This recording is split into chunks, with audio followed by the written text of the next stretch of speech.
No matter what it is you're going through and whatever's happening, you have to know within yourself that you can do whatever you want to do.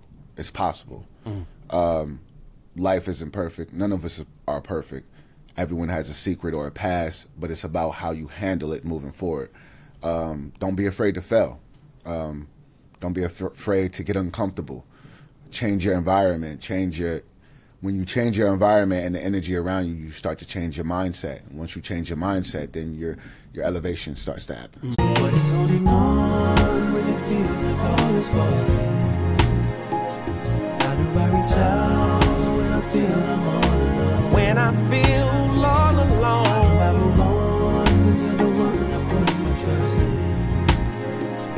All you require me is only just believe, just believe, just believe. I'm covered by your grace again, all washed up and cleansed from sin. No longer will the devil win. You've gave me victory. Welcome to the Art of Rebounding, where setbacks become setups and your bounce back is your breakthrough. I'm your host, Harold Lefty Williams, former pro athlete, motivator, and believer in second chances. Each week, we'll dive deep into stories and strategies built on positioning, persistence, and purpose to help you rise, rebuild, and reclaim your next chapter. Now, this isn't just a regular podcast. It's your permission to rise again, and this time with purpose. I'm excited about today's guest because, it's always cool when home team in the building, it's like a brother to me. Appreciate him. Shot-Town's finest. you know what I mean? Yes, sir. Man, everybody, welcome to the show. Well, first of all, let me do justice on this. Actor, writer, recording artist, producer, philanthropist. Am I missing anything? Father, husband. Oh, yeah, you already know father, husband, all that. Just a good guy. Yeah, welcome to the show, my bro, Corr Kendricks. What up, bro? Appreciate you, man. You already know. You for having me. Yeah, appreciate you, man. Long overdue. Long overdue, man. Yeah. It's just scheduled. Like, we both been busy. You've been busy. That's a fact. Life be lifing, but every single time we connect, it's always love. Yeah, you know what I'm definitely. saying? You already know that. Energy don't change. That part. Yeah. Before we move forward, shout out to Aunt Kelly. This segment is brought to you by Dope. You know what I mean? You see what it is? Dream often, pray every day. So shout out to Kelly Williams, the whole fam. Shout out to the whole family doing they thing. But this is dope. This is definitely dope. Now back to this conversation. Listen, where do we go with this? Because people see the glory, but they don't know the story. I say that all the time. They see that they see it, but they don't know. So take us behind the mountain about what it took to get to where you are right now today. Because you've done some of everything from why am I drawing a blank from they filmed it in Chicago with Terrence Howard. Empire. You done Empire. Yeah. You know what I mean? That's what Empire is actually where it started at. That was my first professional job ever. I thought I was going to be one of the biggest artists in the world, and that was my goal. I was in love with music, so but one foot in the music industry, then one foot in the street. So my cousin, or best friend, if you would, at the time, Brashear Gray, he brought me on the road or on his journey to Empire, introducing me to certain people, and then he put into my head like, bro, you ever thought of being an actor? And I'm like, bro, I'm about to be a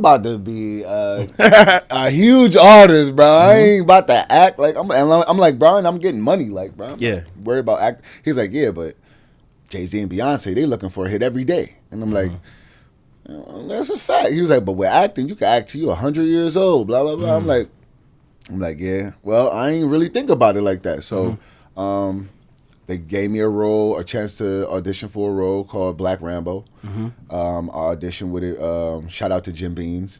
He actually helped me with the role as far as prepping for it, what I needed to do.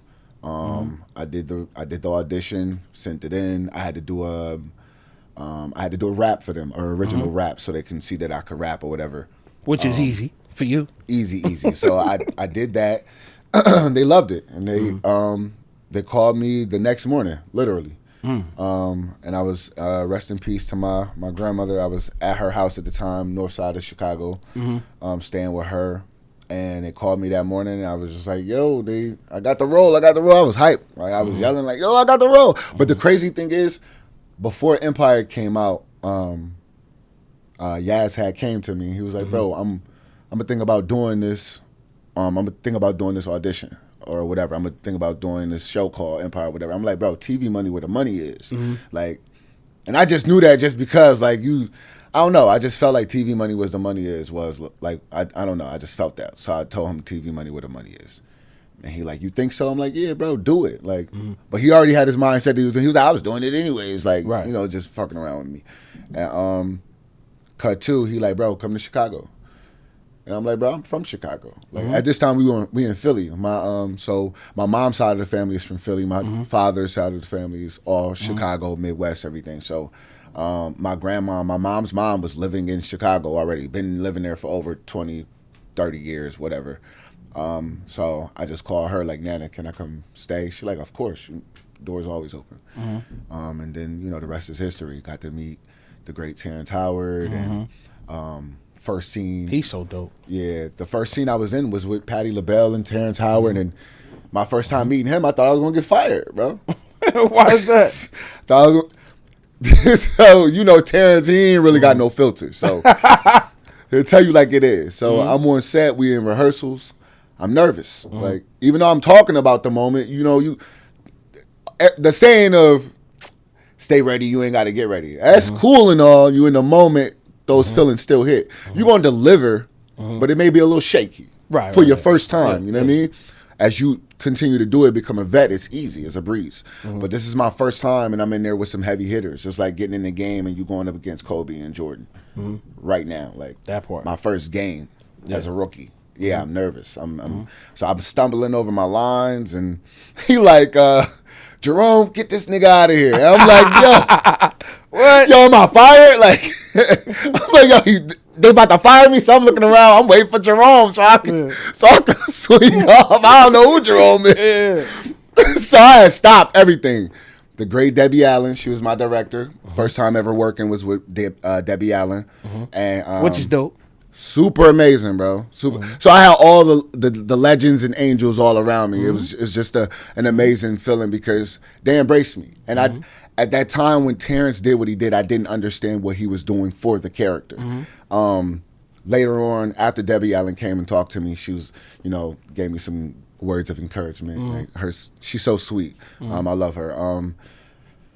After that, I went in the bathroom. I called my homie, like, bro, I think I'm gonna have to fight Terrence Howard. Like, it's like, I don't know. He like, what you mean? I'm like, bro, I'm stumbling over your. He like, you stumbling over your lines? What's going on? I'm like, bro, I'm nervous. I don't know. He's like, bro, you nervous? You been talking about this, bro? You better shake it off. Like, he really like, he checked me. You feel me? Yeah. Got me right. I'm like, oh, you right. I'm like, you right. I got this. Right. So go back out there, and then Malik Yoba and Terrence walks up to me. Because I'm over here, I'm in my phone or looking at my sides. I'm in my sides like, okay. So I'm, you know, pacing, trying to really get it together because I got to come down the stairs. It's different just standing there and saying these lines.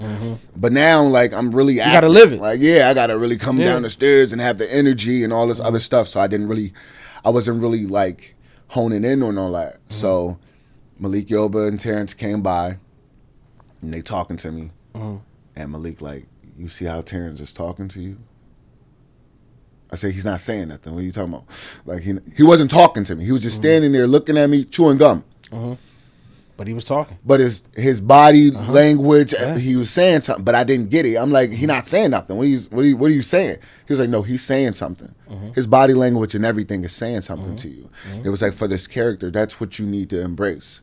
Your entire instrument. This is your entire instrument. So they was giving me game right in that moment. And Terrence doing that, he was just like really like looking at me like that. So I'm like, I'm getting the energy. I'm like, okay.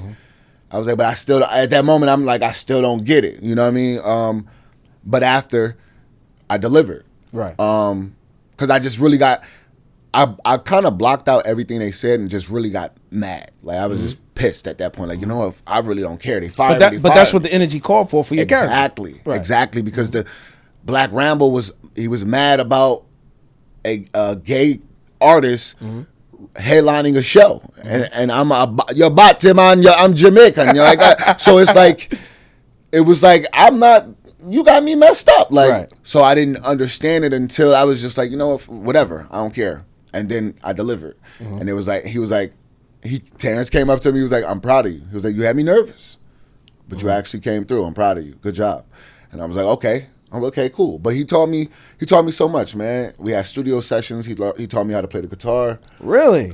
Yeah, super dope, man. He's like a father figure to me, mentor, everything. So super intelligent. I feel like he's a genius. He is. With everything that he does. Yeah, man. It was just great vibes, just building with him and just other people outside of the show, and just learning so much. I learned a lot working on Empire. And shout out to Lee Daniels too, because he gave you a chance and gave all my kids a chance. That's a fact. Lee is a funny guy. Yeah, all my kids. My son was the lead of a show on ABC. Yeah. My youngest son played the younger version of him, and then my daughter got a chance to come in. Shout out to Saladin Patterson too, who we'll have on the show shortly. But dope. Lee dope, man. So that's pretty dope. I definitely a lot of rock with Lee. synergy because Patti LaBelle played my son's grandmother. Yeah, a lot of synergy. That's crazy. She shout out to Patti. She's sweet. Yeah, too. Lee's a genius in his own right as well. When it comes to the storytelling aspect of everything and his view of everything is really, really dope. And I love his work ethic. But overall, he's always been funny to me. He always seen me like nigga. Like, bro, why is that my name? Like, we was on the carpet one time. True story. we was on the carpet one time, and that's why I like love Lee, because he's himself. He really don't care, and I respect anybody that's just themselves genuinely and don't care who likes them or not. Because I'm the same way. So we on the carpet, and when I'm walking down the carpet, he like, nigga, that's my nigga right there. I'm like, yo, he is wild. Yeah. But I love the energy. Love the energy. Got to learn a lot from him as well. Hey, beautiful people, it's Major, platinum soul singer and actor, and my mama's favorite hope dealer. I'm here on a brand new episode of The Art of Rebounding with my good brother, Harold Lefty Williams. Lock in. This one's good. So where'd you go from there? Because you obviously you had to pull yourself together to be able to create the performance that you were able to create, which was dope because they ended up bringing you back, stuff like that. But where'd you move on from there? How'd you position yourself from there? Or was it another setback, or was it a delay, or was it one of those things where, okay, I know I can do it because I just did it, but can I hold this position? Anybody can do push-ups, but can you hold that plank position? Right. What was it like for you? Well, before Empire, I was in jail. And I was in jail for a little minute. Not too long. I've never been in jail for like years. Damn near a year, almost close to a year. Let's put it that way. And from dumb stuff that I did younger, catching up to me. So before Empire, I was just in jail, and it was just like I was praying that I didn't want that life. I didn't want it. That's not what I wanted for my life and myself. At that time, I had my daughter. And my son. I only had 2 kids at the time. I have 6 now. So so it was just like something I wanted different. I prayed to God that I would change my ways and everything like that. And I got out, and I was on BET carpets. I was on Empire. Then after Empire, it was like God was moving me kind of away from the music. Like, let's do this path first. You know, because Jamie Foxx kind of tried to do the music first or whatever. It didn't work. That's a great example. He kills the acting side of everything, and then he's still dope with the music. So I'm like, all right, maybe that's what God's trying to do for me. I don't know, but you know, I never go against what He's trying to tell me. So I went that way. So Empire happened. Then I got on The Shy, got to work with Lena Waithe and all them, and then the roles just kept coming. Chicago PD. I did Snowfall. Got to work with the amazing John Singleton. Yep. Rest in peace. He got me to writing. Like, I've been writing music, but I haven't been writing scripts. Right. And he heard one of my songs, and he was like, "You're a storyteller." And I'm like, "Really?" He was like, "Yeah, the way you write your music, like I can see." He was like, "I can see this. I close my eyes and see it."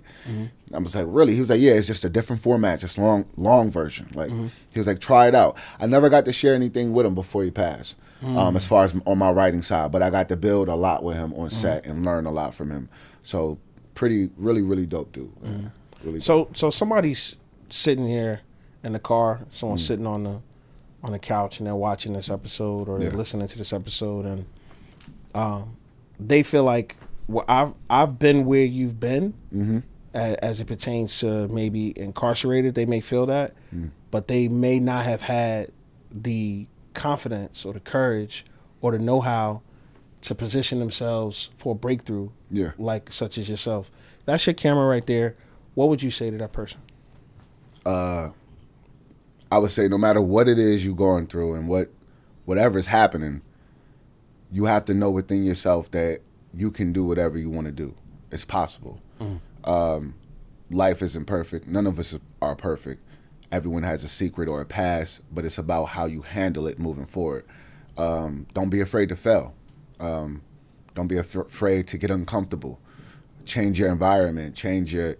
When you change your environment and the energy around you, you start to change your mindset. And once you change your mindset, then your elevation starts to happen. So for me, that's what it is. Like, and that's the constant struggle. I feel like for everybody, it's an everyday battle of how I'm gonna figure this out, how I'm gonna maintain this, how am I going to, because things just come up left and right just randomly. That's life. And the beautiful thing about life is it's a forever learning lesson. Like we're constantly learning from life. So for me, I found myself to like really be able to become numb to bullshit. Nah, facts. Like Facts. Like so much has happened. It's like Facts. I'm just numb to it. Facts. So I know it's there. I know the bullshit, the problems, bills, whatever is there. I'm not worried about it. I'm more focused on the solution and figuring out my solution. That's where the energy is going, because then everything else gets handled. While I'm focusing, like, it's no different from a to-do list. I got you down on my list. All right, I'm checking it off each one by one. I'm not going to keep looking at the paper like, oh my gosh, so much to do. No, just do the work. And when you look and then up, you look back, it's so much already done. See how far you come. Yeah. That part.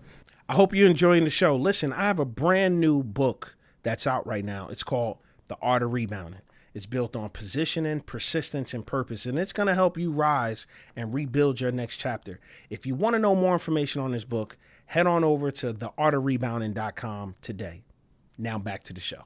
I have a book coming out Father's Day, right? It's a book that's for every father, for every man, for every single mom, for every woman, every child, boy, girl, whatever situation, this book will speak to you. And I'm not saying it because it's my book.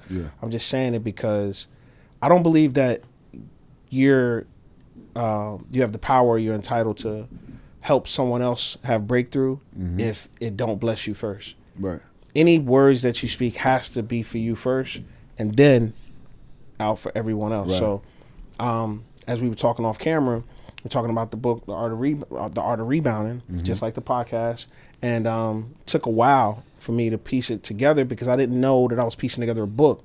These were just things that were helping me, you know. Like I like to play on words a lot, and people in my inner circle know this. So it's like, it's words like, here and here, the weight of the weight. Hold up, wait, right. Different things. And I remember when I first got the word rebound came to my mind. I was a great rebounder in high school. Grabbed almost 1,000 rebounds on varsity, but if you combine my entire high school career, well over 1,000 rebounds. Yeah. Right? So the R is restore, E is everything, B back to me from O is for open to understanding, nourishment, and direction. Rebound. And I was like, whoa, wait a second. That hit me. Rebound. So I'm like, well, there's an art to rebounding. You got to be in position. Fact. You're gonna have timing. Right. You got to have timing. But, you can't be afraid of contact because you got to make contact to hold them back. Facts. But then you got to go after it. And I was like, whoa. Right. What is happening in my life that I've been able to have this success, not just in my life, but in my family's life, right? What can I piece together that'll help somebody else? Because even though it's been success, it ebbs and flows, right? It's never like just a roller coaster. It's a roller coaster, and it's what you have on the inside of you, what you have left that can help other people. When I think about, what you shared today, what do you have left Like, what's next for you to help someone else position themselves into purpose? Because for me, I know that you encouraged me today just hearing about your process of that, you know, with the show. And then it's crazy because I tell my kids, good work creates more work, right? And so you were able to show that, right, with Empire and blah, blah, blah, the next thing to shine and everything else. What's next for you positioning yourself into purpose to get you to the next level? Well, for me, I do a lot of philanthropy work. So let's talk about that. I have a foundation called Future in Noir. So basically Future in Black. And we are focused on serving the underprivileged youth throughout the Chicago area. Of course, we're going to expand once the time is right, but we're starting in our own backyard. Excuse me. With this, what I'm doing is taking my creative arts from acting workshops, mentorship, teaching them skills and trades, and things like that, different initiatives, panel discussion, fireside chats, food drives, things like that.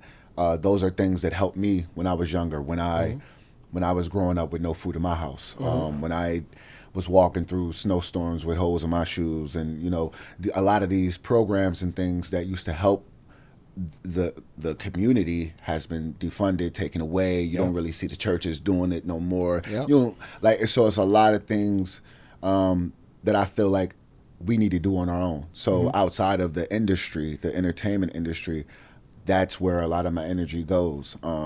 Just wanting to help kids. So we have a initiative we're launching called Music Saves Lives, where we teach them how to take their trauma and pains and release them in a creative way. We teach them how to read music. We teach them how to produce and learn how to edit and things like that. Teach them how to fly drones and all of those great things. These things get you jobs later on in the entertainment industry, and or you pick it up and you can start your own production company or whatever you want to do. But also you find out how to release. When I learned how to write music, it started with me just writing in a journal, because I didn't know I can just write stuff down. And then it went from me writing in a journal to poetry. After poetry, then it was music, and then, you know, I learned how to play the trombone and things like that. So that's what that for me. It's a personal mission, but that's where I'm going, and I want to go global with it. Having different community centers. There's a lot of youth that's out here that's homeless. Why are you 11 years old and you're homeless? And you're at the gas station. I'm driving and I'm going to go get gas. You're at the gas station begging for money. You remind me of me when I was younger. Not saying that my mom had us homeless, but I was abused growing up. Food wasn't really there, so I was on the corners in front of the stores asking for money. There was only like one person out of all the people I asked for money that cared enough to be like, you know what, I'm gonna buy you some food, but I also want to know where you live at. I want to go talk to your parents. I want to know what's going on, you know. And yeah, she took me to my house and had a nice conversation with my mom. But, you know, overall, my mom did the best she could. Yeah, like, you know, moving from state to state and trying to figure out that transition. Trying to figure out life. I mean, shoot, I've been mentally, physically abused by the hands of my dad. But towards the last 7 years of his life, we began to work through things, and I began to understand some things based off of his willingness, his upbringing and willingness to be held accountable, which was ultimately able to bring. That's the most important thing. Just accountability is everything for me. And say sorry with no excuses behind it. That's it. That's all I ever wanted from my mom. It took a while to get that. I'm not gonna say that she just did it, but when I was younger, I moved out at 17. I couldn't get those apologies without the excuse. I didn't get that until I was around probably 30. Wow. So I'm 37, right? 36 right now. Wow. But it was constant conversation. She said sorry. Don't get me wrong. She said sorry, but it was always an excuse behind it. And it was just like, yo, just say sorry and just admit, you know, to the things that happened. Whether it was by your hand or by your boyfriend's hands, because I was abused by my mom and not even my dad, but her boyfriend. So it was a lot. And then you brought him back into our lives multiple times. So which made you have to relive trauma. That. Like at 17, I was ready to blow his brains out. Like I woke up one morning and, you know, I hear a voice and I'm like, I know I'm not, am I tweaking? Like, I'm like, So I like creep my door open and I see dude. Like, and he always have dogs and stuff. So I ain't even gonna say his name. So he always have dogs with him or whatever. So I see him and he got like a pit with him or whatever. And he always hang with like younger dudes, like, cause he like to manipulate people. So I see them and my mom is like in her doorway. So I close the door and I'm in my room like I'm like tweaking. So I just go under my bed and I had this nice little pistol or whatever. And I open the door, and it's crazy how God work. I opened the door, and my mom was standing in front of him now. So I could have just opened the door and just started spraying. I would have shot my mom and whatever. Right. But, yeah. So I just wind up, I opened the door, my mom was standing in front of him. I just closed the door. I was like, I was moving out anyways, but then, because I was kind of skeptical, but then I was like, yo, I'm really moving out now. I'm really out. Because I found out, I was having a baby anyways. Had my first child at 18. So I was already in the midst of like, I got to go be a dad. I was gearing myself up to. So in my mind, I'm working my little job. I'm saving my little money. I'm like, all right, I gotta figure out how I'm gonna be a dad. And I had a partial scholarship on the line with Illinois State. So it was either like I could go hoop or I could go be a dad. I'm gonna go, because I talked to the coach. I'm like, yo, is there a way I could get an apartment and like, all that. I was trying to figure it out. And he was like, yeah, let me look into it. Didn't go that way. So I chose to be a dad. Well, listen, bro. I listen. I mean, be a dad. You making that decision helped you land where you are now. Yeah. Ultimately. So at the end of the day, it is what it is because it landed where it was supposed to land. I hope you're enjoying the show. Listen, I have a brand new Honeybee Hotness Hot Honey that's out. I teamed up with Creative Fire Killing Kitchen, and when flavor meets fire, legendary things are made. You can put it on pizza. You can put it on your bagel. You can put it on waffles, pancakes, almost anything. I love honey. I love this amazing Honeybee Hotness Hot Honey. And if you would like your bottle, go to honeybeehotness.com today. Now back to the show. Before we land this plane, let's go into a segment that I like. I like to call it like my Avenger segment. Because, when I think of the Avengers, I think of, they can't lose. Yeah. And they're going to keep fighting until they, get the outcome that they want to see. Facts. Name your top 5, be it top 5 greatest players ever, or your top 5 most influential people, or top 5 people who you feel, helped you in your career, whatever, just your top 5. So I do top 5 players and top 5 influential. Oh, both. Okay. So I'll do top 5 players is Kobe. I would put Jordan under Kobe. I'll put Kyrie, Curry, and my last would be, I like Anthony Edwards, bro. Really? I do. He getting there. He getting there. I like AE, bro. He getting there. I like he getting him. there. He got the Jordan-esque gene. Yeah, like I just like he got the confidence. He just know where he want to. He know where he want to go, and he not scared to let you know where he want to go. Like, so I really respect that. Yeah, he cold. I don't really see no big man like that. Like Wemby's kind of a cheat code. Wemby is a cheat code for real. Bro, I think he need to put the cowboy hat on. I had a little chew the hay like the Eddie Murphy. It's a new sheriff in town. It's a new sheriff. Bro, it's a new sheriff in hilarious. town. Top 5 influential. Let me see. For sure, Malcolm X, Marcus Garvey. I like Alec Baldwin. Just his confidence, how he just read the room. Terrence Howard. And I would say my wife. There you go.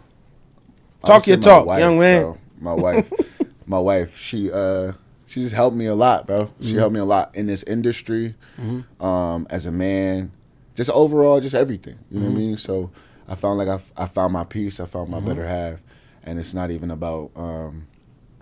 She's my rib, like we equal. So it's just like, yo, that's my best friend. Wives have a way of doing that for you. I promise you, like Like they'll whisper it to you, like, and get you right. Yeah, to get going. Wives got a way of doing that for you. I mean, you know, I've known my wife since I was 10. She was 8. I've known her a very long time. Oh, that's amazing. The friendship is unbelievable. I married my friend. You know, you have to kind of position yourself to figure out who you're talking to at times, because sometimes you get so familiar with each other. Facts. I've been married this year, it'll be 21 years. Oh man, that's great. Yeah. That's a milestone I'm trying to hit. Yeah. I'm trying to hit. So it's like 2 decades. Yeah. I don't have like a kid over here, a kid over there. All my kids are with her. Yeah. You know what I mean? And so it's a beautiful thing. Yeah. But it's a lot of work. It's a lot of work. It is. But I think that if you stay true to who you are, accountability is everything to me. Yep. Because unfortunately, I'm not interested in the BS. Like, and communication. Communication is key. And how you communicate. That part. Others. So, That part. Definitely. And then I also would say to know each other's love language. Facts. That's important. Yeah. Super duper important. Yeah. But bro, I gotta have you back because we didn't talk music. We didn't talk. We definitely gonna do this, and I probably gotta get you.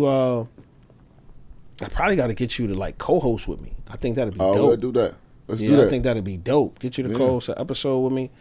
Do some things that'd be dope for sure. We could definitely do that. Yeah, we definitely do that. But you I'm already know. glad you had me, man. I'm what you definitely glad mean? you had It's me, brother. long overdue. What you what you mean? It's long overdue, and we definitely gonna do it again. Well, listen, got to. That's it for today's episode of The Art of Rebounding. Remember, the fall isn't what defines you. It's how you rise that writes your legacy. Whether you're rebounding from a loss or recentering your purpose or just learning how to stand again, know this, you're not alone. You were never alone. You were built for more, and you were made to bounce back. Please believe that. Until next time, keep showing up, keep positioning yourself, and keep pushing with purpose, because your rebound, it's not just coming, it's already in motion. Follow me on all social media platforms at The Art of Rebounding. And if you want to follow me personally, it's Lefty Williams 42. Go ahead and give them your social, Corr. My social is, I don't even know my Instagram. Nah, it's Corr Kendricks, CORR Kendricks.